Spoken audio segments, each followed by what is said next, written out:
Bonjour, j'espère que vous avez passé un bon week-end de Pâques.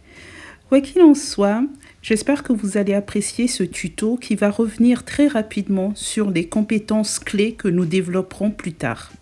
Il s'agit en effet de la notion de civisme qui est l'affaire de tous, la notion de savoir-être pour évoluer en société et la notion générale de soft skills. Nous commencerons par la notion de civisme. Le civisme, c'est l'affaire de tous. Mais qu'est-ce que cela veut dire ? Il faut savoir que le civisme est à la base du mieux vivre ensemble, de la cohésion sociale. Nous partageons des liens communs, nous avons besoin de le respecter pour que chacun puisse en jouir. Ainsi, il faut éviter d'aller uriner, se soulager n'importe où, notamment chez le voisin, de jeter ses ordures n'importe comment quand il y a des poubelles à proximité. Ainsi, lancer une campagne « Gardez votre ville propre » permet dès la prime enfance d'inculquer cette notion aux enfants, ce qui évitera plus tard de les voir jeter leurs déchets n'importe où. Ainsi, dans cet exemple de civisme, cela commence à la maison. Les parents peuvent montrer aux enfants comment les déchets doivent être jetés à la poubelle. Mais à l'école, on peut aussi organiser des battues pour inculquer cette notion aux enfants et aller partir à la chasse aux déchets. Mais l'État n'est pas de reste. En effet, il peut employer des travailleurs publics pour pouvoir nettoyer régulièrement les rues. Mais lorsqu'on n'a pas les moyens, on peut être imaginatif comme le Rwanda et organiser toutes les semaines des travaux obligatoires, communautaires, où toute la société participe, même le président ici présent, inviter pourquoi pas les diplomates et les militaires à se joindre à la population pour construire petit à petit la ville, les caniveaux, nettoyer, arranger, faire en sorte que la population puisse après jouir d'une ville comme vous pouvez voir sur ces images et avec une propreté qui maintenant permet de dire que Kigali est la ville la plus propre d'Afrique.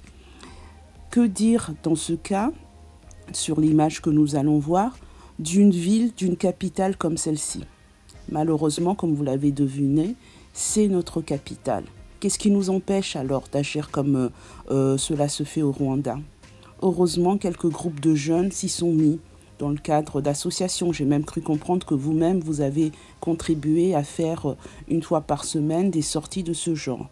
Effectivement, c'est notre affaire à tous, c'est du civisme, de s'occuper des lieux où on vit, de nettoyer cela, comme ces groupes de Camerounais l'ont fait.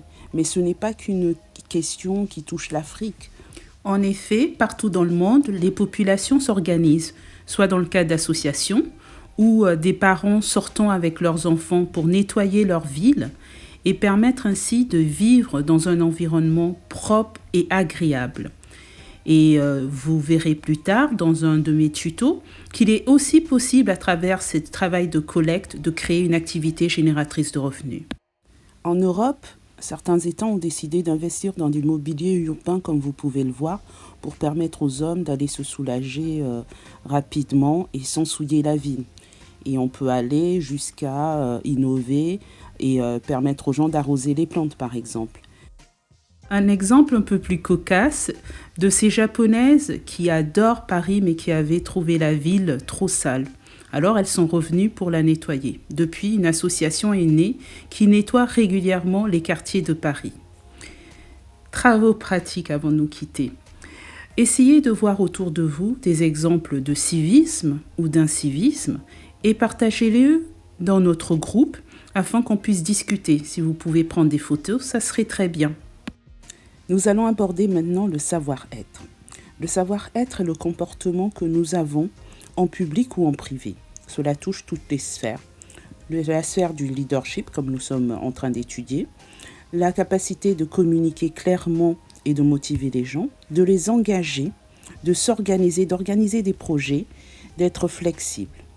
Ainsi, nous allons voir les savoir-être clés lorsque nous traiterons en détail cette compétence, de cette qualité de savoir-être. Mais dans le cas de notre projet, quelques compétences sont intéressantes telles que l'assiduité, pour que nos élèves puissent arriver à l'heure et soient présents pour la formation. L'intégrité, que l'on s'engage et que l'on tienne à sa parole. L'esprit d'équipe.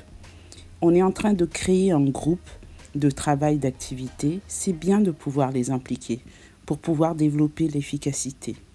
Mais le savoir-être englobe le savoir-faire, qui lui-même englobe le savoir reproduire.